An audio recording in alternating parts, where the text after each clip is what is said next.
Hi friends, Shilpa veg recipes ಚಾನಲ್ಗೆ ಸ್ವಾಗತ. ಇವತ್ತು ಬೇಸಿಗೆಗಾಲದಲ್ಲಿ ಮಾಡಿ ಶೇಖರಿಸಿಡಬಹುದಾದಂತಹ ಟೊಮೊಟೊ ಸೆಂಡ್ಗೆನ ಹೇಗೆ ಮಾಡೋದು ಅಂತ ಹೇಳಿ ತೋರಿಸ್ತಾ ಇದ್ದೀನಿ. ಇದು ತುಂಬಾ ಟೇಸ್ಟಿಯಾಗಿರುತ್ತೆ. ಕರೆದ್ರೆ ಅಂತೂ ಎಷ್ಟು ತಿಂದರೂ ಸಾಕಾಗಲ್ಲ, ಅಷ್ಟು ಚೆನ್ನಾಗಿರುತ್ತೆ. ಬನ್ನಿ ಹಾಗಿದ್ರೆ ಹೇಗೆ ಮಾಡೋದು ನೋಡೋಣ. ನಾನಿಲ್ಲಿ 1 ಕಪ್ನಷ್ಟು ರೇಷನ್ ಅಕ್ಕಿ ಅಥವಾ ದಪ್ಪ ಅಕ್ಕಿ, ದೋಸೆ ಎಲ್ಲ ಮಾಡ್ತೀವಲ್ಲ ಆ ಅಕ್ಕಿನ ತಗೊಳ್ಬೇಕು. ಈಗ ಇದಕ್ಕೆ ನೀರು ಹಾಕಿ 3 ರಿಂದ 4 ಸಲನಾದರೂ ತೊಳಿಬೇಕಾಗುತ್ತೆ. ತುಂಬ ಧೂಳು ಇರುತ್ತೆ, ಕಸ ಇರುತ್ತೆ. ಸೊ ಹಾಗಾಗಿ ಅಕ್ಕಿನ ನೀಟಾಗಿ ಕ್ಲೀನ್ ಮಾಡಿಕೊಂಡು ಒಂದು 3 ರಿಂದ 4 ಸಲ ನೀಟಾಗಿ ತೊಳೆದು ಇಟ್ಕೊಂಡ್ರೆ ಅಕ್ಕಿ ನೀಟಾಗಿ ಕ್ಲೀನ್ ಆಗುತ್ತೆ. ಈಗ 3 ರಿಂದ 4 ಸಲ ನಾನು ಅಕ್ಕಿನ ತೊಳೆದು ಇಟ್ಕೊಂಡಿದ್ದೀನಿ. ಈಗ ನೀರು ಹಾಕಿಬಿಟ್ಟು ಇದನ್ನು ನೆನೆಯಕ್ಕೆ ಬಿಡಬೇಕು. ಅಕ್ಕಿನ ಇಲ್ಲಿ ನಾನು ನೆನೆಸ್ಬಿಟ್ಟು ಮುಚ್ಚಿಡ್ತಾ ಇದ್ದೀನಿ. ಈಗ ನೆಕ್ಸ್ಟ್ ಡೇ ಮತ್ತೆ ನೀರನ್ನೆಲ್ಲ ಚೆಲ್ಬಿಟ್ಟು ಮತ್ತೆ ಇದನ್ನು ನೀರು ಹಾಕಿ ನೆನೆಸಿಟ್ಕೊಳ್ತಾ ಇದ್ದೀನಿ. ಟೋಟಲಾಗಿ ನಾವು 1-2 ದಿವಸ ನೆನೆಸಿದ್ರೆ ಸಾಕು. ಈಗ ನೀರೆಲ್ಲ ಚೆಲ್ಲಾಗಿದೆ. ಈಗ ಮತ್ತೆ ಇದಕ್ಕೆ ನೀರು ಹಾಕಿ ಇದನ್ನು ಮುಚ್ಚಿಡ್ತಾ ಇದ್ದೀನಿ. ಇದು ಸೆಕೆಂಡ್ ಡೇ ನಾನು ನೀರು ಚೆಲ್ಲಿ ಇದೇ ಥರ ಮತ್ತೆ ನೀರು ಹಾಕಿ ಮುಚ್ಚಿಟ್ಕೊಳ್ತಾ ಇರೋವಂಥದ್ದು. ನೆಕ್ಸ್ಟು ಥರ್ಡ್ ಡೇ ಅಂದರೆ ರಾತ್ರಿ ಟೈಮು ನಾವೇನು ಮಾಡಬೇಕಂದ್ರೆ ನೀರನ್ನೆಲ್ಲ ಚೆಲ್ಬಿಟ್ಟು ಅಕ್ಕಿ ಜೊತೆಗೆ ನಾವು ಸಬ್ಬಕ್ಕಿನ ಕೂಡ ಹಾಕ್ಕೊಳ್ಬೇಕು. ನಾವು ಸಬ್ಬಕ್ಕಿ ಎಷ್ಟು ಹಾಕ್ತೀವೋ ಅಷ್ಟು ಚೆನ್ನಾಗಾಗುತ್ತೆ. 1 ಲೋಟಕ್ಕೆ 1 ಲೋಟ ಅಳತೆಯಲ್ಲೂ ಹಾಕ್ಬೋದು ಅಥವಾ 1 ಲೋಟಕ್ಕೆ ಅರ್ಧ ಲೋಟ ಹಾಕ್ಬೋದು. ನಾನಿಲ್ಲಿ 1/4 ಲೋಟಕ್ಕಿಂತ ಸ್ವಲ್ಪ ಜಾಸ್ತಿ ಹಾಕ್ಕೊಳ್ತಾ ಇದ್ದೀನಿ. ಹಗುರವಾಗಿ ಚೆನ್ನಾಗಿ ಬರುತ್ತೆ ಸಬ್ಬಕ್ಕಿ ಹಾಕೋದ್ರಿಂದ. ನೆಕ್ಸ್ಟ್ ಈಗ ನೀರು ಹಾಕಿ ಇದನ್ನು ರಾತ್ರಿ ನೆನೆಸಿಟ್ಕೊಳ್ತಾ ಇದ್ದೀನಿ. ಇದು ನೆಕ್ಸ್ಟ್ ಡೇ ಬೆಳಗ್ಗೆ ಇನ್ನು ರುಬ್ಬಬೇಕಾಗತ್ತೆ. ನೆಕ್ಸ್ಟ್ ನಾನಿಲ್ಲಿ ಒಣಮೆಣಸಿನ್ಕಾಯಿನ ನೆನೆಸಿಟ್ಕೊಳ್ತಾ ಇದ್ದೀನಿ. ಇದನ್ನು ನಾವು ಹಿಂದಿನ ದಿವಸನಾದರೂ ನೆನೆಸಿಟ್ಕೊಬೋದು ಅಥವಾ ಒಂದು 2 ಅವರ್ಸ್ ಮುಂಚೆ ರುಬ್ಬಕ್ಕೂ ನೆನೆಸಿಟ್ಕೊಬೋದು. ನೆಕ್ಸ್ಟ್ ಒಂದು 3 ಹುಳಿ ಟೊಮೊಟೊ ತೊಗೊಂಡಿದ್ದೀನಿ. ನೆಕ್ಸ್ಟು ಮಿಕ್ಸಿ ಜಾರಿಗೆ ನಾನು ನೆನೆಸಿಟ್ಕೊಂಡಿರುವಂತಹ ಒಣಮೆಣಸಿನ್ಕಾಯಿ ಹಾಕ್ಕೊಳ್ತಾ ಇದ್ದೀನಿ. ಜೊತೆಗೆ ಟೊಮೊಟೊ ಏನು ತೋರಿಸ್ದೆ ಅದನ್ನು ಹೆಚ್ಚಿ ಇಟ್ಕೊಂಡು ಅದನ್ನು ಕೂಡ ಹಾಕ್ಕೊಳ್ತಾ ಇದ್ದೀನಿ. ಒಂದು 3 ರಿಂದ 4 ಟೊಮೊಟೊ ತೊಗೊಳ್ಬೋದು. ಒಣಮೆಣಸಿನ್ಕಾಯು ಅಷ್ಟೇ ಖಾರ ನೋಡಿಕೊಂಡು ತೊಗೊಳ್ಬೇಕಾಗತ್ತೆ. ಇದರ ಜೊತೆಗೆ ನಾನು ಬೆಳ್ಳುಳ್ಳಿ ಕೂಡ ಹಾಕ್ಕೊಳ್ತಾ ಇದ್ದೀನಿ. ಬೆಳ್ಳುಳ್ಳಿ ಮತ್ತು ಈರುಳ್ಳಿ ಹಾಕೋದ್ರಿಂದ ಫ್ಲೇವರ್ ಚೆನ್ನಾಗಿ ಬರುತ್ತೆ. ಈರುಳ್ಳಿ ಕೂಡ 1 ಈರುಳ್ಳಿ ಯೂಸ್ ಮಾಡಿದ್ದೀನಿ. ಈಗ ನೀರು ಹಾಕಿ ಸ್ವಲ್ಪ ರುಬ್ಕೊಳ್ತಾ ಇದ್ದೀನಿ. ಈಗ ರುಬ್ಬಾಗಿದೆ. ಇದನ್ನು ಒಂದು ಬೌಲಿಗೆ ಹಾಕ್ಕೊಳ್ತಾ ಇದ್ದೀನಿ. ಈಗ ಟೊಮೊಟೊ ಪೇಸ್ಟ್ ರೆಡಿಯಾಗಿದೆ. ಈಗ ನೆಕ್ಸ್ಟು ಅಕ್ಕಿ ಏನು ನೆನೆಸಿಟ್ಕೊಂಡಿದ್ದೆ ಅಲ್ವಾ, ಇದರ ನೀರೆಲ್ಲ ಚೆಲ್ಕೊಳ್ಬೇಕು ಅಥವಾ ನೀರು ಸಮೇತ ಕೂಡ ಬಳಸ್ಕೊಳ್ಬೋದು. ಸ್ವಲ್ಪ ಹುಳಿಯಾಗಿ ಚೆನ್ನಾಗಾಗತ್ತೆ ಸೆಂಡಿಗೆ. ಈಗ ನೀರೆಲ್ಲ ತೆಗೆದಿದ್ದೀನಿ. ನೀರೆಲ್ಲ ತೆಗೆದಾದ್ಮೇಲೆ ಅಕ್ಕಿ ಮತ್ತು ಸಬ್ಬಕ್ಕಿನ ಮಿಕ್ಸಿ ಜಾರಿಗೆ ಹಾಕ್ಕೊಳ್ತಾ ಇದ್ದೀನಿ. ನಾನು ಅಕ್ಕಿ ಏನು ಅಳತೆ ಕಪ್ ತೊಗೊಂಡಿದ್ದೆ ಅಲ್ಲ ಅದೇ ಲೋಟ ಅಳತೆನ ಬಳಸ್ಕೊಂಡು ರುಬ್ಕೊಳ್ತಾ ಇದ್ದೀನಿ. ಟೊಮೊಟೊ ರುಬ್ಬೋದಕ್ಕೂ ಇದೇ ಲೋಟದಲ್ಲೇ ನೀರು ಹಾಕ್ಕೊಂಡಿದ್ದೆ. ಇದನ್ನು ನೈಸಾಗಿ ರುಬ್ಕೊಳ್ಬೇಕು. ನೀರು ಬೇಕನ್ನೋದಾದರೆ ಹಾಕ್ಕೊಂಡು ರುಬ್ಕೊಳ್ಬೋದು. ನೆಕ್ಸ್ಟ್ ಈಗ ಟೊಮೊಟೊ ಪೇಸ್ಟು ರೆಡಿಯಾಗಿದೆ, ಅಕ್ಕಿ ಕೂಡ ರುಬ್ಬಾಗಿದೆ. ನೆಕ್ಸ್ಟ್ ಈಗ ಒಂದು ಸ್ವಲ್ಪ ದೊಡ್ಡ ಪಾತ್ರೆ ತೊಗೊಳ್ಬೇಕಾಗತ್ತೆ ಸೆಂಡಿಗೆ ಮಾಡೋದಕ್ಕೆ. 1 ಲೋಟ ಅಕ್ಕಿಗೆ 6 ರಿಂದ 7 ಲೋಟದಷ್ಟು ನೀರು ಬೇಕಾಗುತ್ತೆ. ಮತ್ತು ನಾನು ಸಬ್ಬಕ್ಕಿ ಕೂಡ ಹಾಕಿರೋದ್ರಿಂದ 1 ಲೋಟದಷ್ಟು ಎಕ್ಸ್ಟ್ರಾ ನೀರು ಹಾಕ್ಕೊಳ್ತಾ ಇದ್ದೀನಿ. ನಾನಿಲ್ಲಿ ಟೋಟಲ್ ಆಗಿ 8 ಲೋಟದಷ್ಟು ನೀರನ್ನ ಹಾಕ್ಕೊಂಡಿದ್ದೀನಿ. ಅಕ್ಕಿ ಯಾವ ಲೋಟ ತೊಗೊಂಡೆ ಅಲ್ವಾ ಅದರಲ್ಲಿ 1 ಲೋಟ ಅಕ್ಕಿಗೆ 7 ಲೋಟದಷ್ಟು ನೀರು ಮತ್ತು ಸಬ್ಬಕ್ಕಿ 1/4 ಲೋಟದಷ್ಟು ತೊಗೊಂಡಿದ್ದೆ, ಅದಕ್ಕೆ 1 ಲೋಟದಷ್ಟು ನೀರು ಹಾಕ್ಕೊಂಡಿದ್ದೀನಿ. ಈಗ ಇದಕ್ಕೆ ನಾನು ಉಪ್ಪು ಹಾಕ್ಕೊಳ್ತಾ ಇದ್ದೀನಿ. ಉಪ್ಪು ನೋಡಿಕೊಂಡು ಹಾಕ್ಕೊಳ್ಬೇಕು. ನಾನಿಲ್ಲಿ ಕಲ್ಲುಪ್ಪನ್ನು ಬಳಸ್ಕೊಳ್ತಾ ಇದ್ದೀನಿ. ನೆಕ್ಸ್ಟ್ ಇದಕ್ಕೆ ಜೀರಿಗೆ ಹಾಕ್ಕೊಳ್ತಾ ಇದ್ದೀನಿ. ಜೀರಿಗೆ ಹಾಕೋದ್ರಿಂದ ಅಷ್ಟೇ ಸೆಂಡಿಗೆ ತುಂಬಾ ಚೆನ್ನಾಗಾಗುತ್ತೆ, ಫ್ಲೇವರ್ ಕೂಡ ಚೆನ್ನಾಗಿರುತ್ತೆ. ಸೊ ಹಾಗಾಗಿ ಜೀರಿಗೆ ಮಿಸ್ ಮಾಡದೆ ಹಾಕ್ಕೊಳ್ಳಿ. ಇದ್ರ ಜೊತೆ ಬೇಕಂದರೆ ಅಜ್ವೈನ್ ಅಥವಾ ಓಂಕಾಳು ಅಂತಾರಲ್ಲ ಅದನ್ನು ಕೂಡ 1 ಸ್ಪೂನ್ನಷ್ಟು ಹಾಕ್ಕೊಳ್ಬೋದು. ಈಗ ರುಬ್ಬಿರೋ ಅಂತಹ ಟೊಮೊಟೊ ಪೇಸ್ಟನ್ನ ಹಾಕ್ಕೊಳ್ತಾ ಇದ್ದೀನಿ.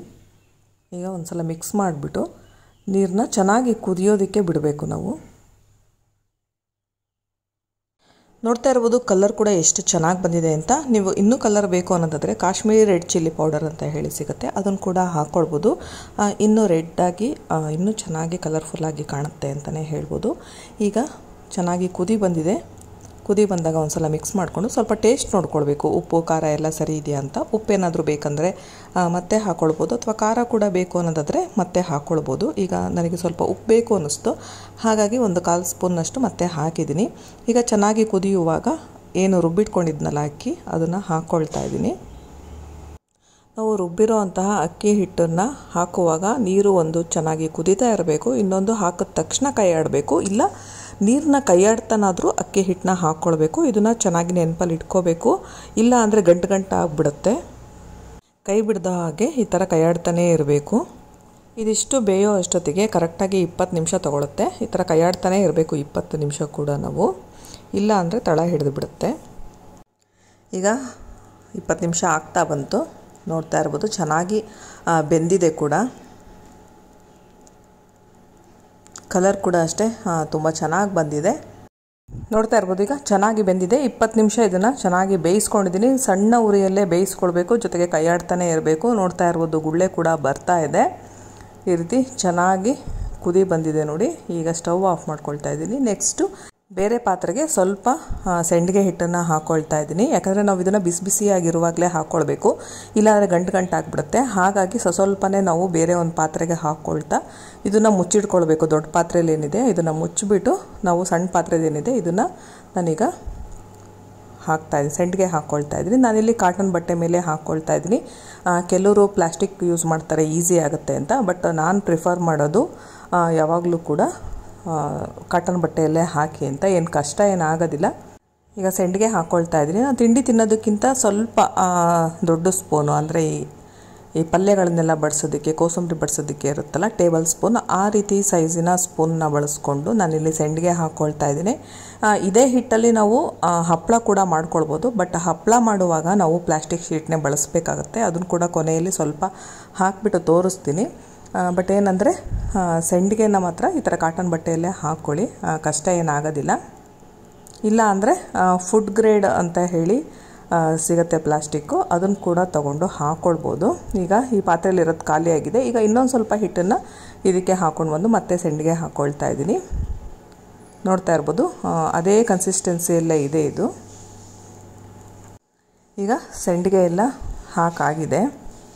ನೆಕ್ಸ್ಟು ಪ್ಲಾಸ್ಟಿಕ್ ಶೀಟ್ ಹಾಕಿಸ್ಬಿಟ್ಟು ಅದ್ರ ಮೇಲ್ಗಡೆ ಸ್ವಲ್ಪ ಹಪ್ಪಳ ಕೂಡ ಹಾಕಿ ತೋರಿಸ್ತೀನಿ. ಇದನ್ನು ನಾನು ಪ್ರಿಫರ್ ಮಾಡಲ್ಲ. ನಾವು ಹಪ್ಪಳನ ತೆಳುವಾಗಿ ಕಾಟನ್ ಬಟ್ಟೆಯಲ್ಲಿ ಹಾಕಿದ್ರೆ ಅದು ತೆಗೆಯುವಾಗ ಹರಿದೋಗ್ಬಿಡುತ್ತೆ. ಹಾಗಾಗಿ ಪ್ಲಾಸ್ಟಿಕ್ ಶೀಟೇ ಬಳಸಬೇಕಾಗುತ್ತೆ. ಸೆಂಡಿಗೆ ಹಿಟ್ಟನ್ನೇ ತೊಗೊಂಡು ನಾನು ಈ ರೀತಿ ಹಪ್ಪಳದ ಥರ ಈ ರೀತಿ ಹಾಕ್ಕೊಳ್ತಾ ಇದ್ದೀನಿ. ಸೈಜ್ ನೋಡಿಕೊಂಡು ನೀವು ಹಾಕ್ಕೊಳ್ಬೋದು. ಪ್ಲಾಸ್ಟಿಕ್ ಶೀಟ್ ಆಗಿರೋದ್ರಿಂದ ಒಣಗಿದ ತಕ್ಷಣ ಪ್ಲಾಸ್ಟಿಕ್ ಶೀಟಿಂದ ಬೇಗ ಎದ್ದು ಬಿಡುತ್ತೆ. ನೀವು ಯಾವ ಸೈಜಲ್ಲಾದರೂ ಬೇಕಿದ್ದರೆ ಹಪ್ಪಳನ ಹಾಕ್ಕೊಳ್ಬೋದು. ನಾನಿಲ್ಲಿ ಮೀಡಿಯಮ್ ಸೈಜ್ ಹಪ್ಪಳನ ಹಾಕ್ಕೊಳ್ತಾ ಇದ್ದೀನಿ. ನಾವೊಂದು 15ರಿಂದ 20 ಹಪ್ಪಳ ಹಾಕ್ಕೊಳ್ತಾ ಇದ್ದೀನಿ ಅಷ್ಟೇ, ಜಾಸ್ತಿ ಕೂಡ ಹಾಕ್ಕೊಳ್ತಾ ಇಲ್ಲ. ಟೊಮೊಟೊ ಹಪ್ಪಳ ಮತ್ತು ಟೊಮೊಟೊ ಸೆಂಡಿಗೆ ಎರಡನ್ನೂ ಕೂಡ ಒಟ್ಟಿಗೆ ಒಂದೇ ಹಿಟ್ಟಲ್ಲಿ ಮಾಡ್ಕೋಬೋದು. ಬಟ್ ನೀವು ಬರೀ ಹಪ್ಪಳನೇ ಮಾಡ್ತೀರಾ ಅನ್ನೋದಾದರೆ ಸ್ವಲ್ಪ ಹಿಟ್ಟನ್ನು ನೀರು ಥರ ಮಾಡ್ಕೊಳ್ಳಿ, ಆವಾಗ ಈಸಿಯಾಗಿ ಹಾಕ್ಬೋದು. ಹಾಗಾಗಿ ಈಗ ಹಪ್ಪಳ ಕೂಡ ಹಾಕಾಗಿದೆ ಈ ಸೈಡು. ಇನ್ನೊಂದು ಕಡೆ ಸೆಂಡಿಗೆ ಕೂಡ, ಈ ಸೈಡ್ ಸೆಂಡಿಗೆ ಕೂಡ ಬೆಳಗ್ಗೆಯಿಂದ ಸಂಜೆ ತನಕ ನಾವು ಒಣಗಿಸ್ಬೇಕಾಗತ್ತೆ, ಒಳ್ಳೆ ಬಿಸಿಲಿರಬೇಕು. ಹಪ್ಪಳ ನೋಡ್ತಾ ಇರ್ಬೋದು ಆಲ್ರೆಡಿ ಒಣಗಾಗಿದೆ, ಯಾಕಂದರೆ ನಾವು ತಳುವಾಗಿ ಹಾಕಿದ್ವಿ, ಜೊತೆಗೆ ಪ್ಲಾಸ್ಟಿಕ್ ಶೀಟ್ ಮೇಲೆ ಹಾಕಿರೋದ್ರಿಂದ ಬೇಗ ಕೂಡ ಒಣಗುತ್ತೆ. ಈಗ ಇದು ಒಣಗಿದೆ, ಇದನ್ನು ತಿರುಗಿಸ್ಬಿಟ್ಟು ಹಾಕಿ ಇನ್ನೊಂದು ದಿವಸ ಒಣಗಿಸ್ಬೇಕು. ಈಗ ಸೆಂಡಿಗೆನ ನಾನು ಸೆಕೆಂಡ್ ಡೇ ಒಣಗಕ್ಕೆ ಹಾಕಿದ್ದೆ. ನೋಡ್ತಾ ಇರ್ಬೋದು ಎಷ್ಟು ಚೆನ್ನಾಗಿ ಒಣಗಿದೆ ಅಂತ. ಈಗ ನಾವು ಸೆಂಡಿಗೆ ಎಲ್ಲ ನಾವು 3 ಡೇಸ್ ಒಣಗಿಸ್ಬೇಕಾಗತ್ತೆ, ಯಾಕಂದರೆ ನಾನು ಕಾಟನ್ ಬಟ್ಟೆಯಲ್ಲಿ ಹಾಕಿರೋದ್ರಿಂದ ಇದನ್ನು ನೀರು ಚಿಮ್ಮಿಸ್ಬಿಟ್ಟು ತೆಗೆದು ನಾನು ಮತ್ತೆ ಇನ್ನೊಂದು ದಿವಸ ಒಣಗಿಸ್ಕೋಬೇಕು.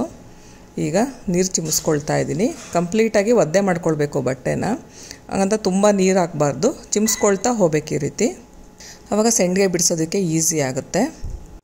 ಈ ರೀತಿ ನೀರು ಚಿಮ್ಮಿಸಿದ್ಮೇಲೆ 1-2 ನಿಮಿಷ ಬಿಟ್ಬಿಟ್ರೆ ಸೆಂಡಿಗೆ ತೆಗೆಯೋದಕ್ಕೆ ತುಂಬಾ ಈಸಿ ಆಗುತ್ತೆ.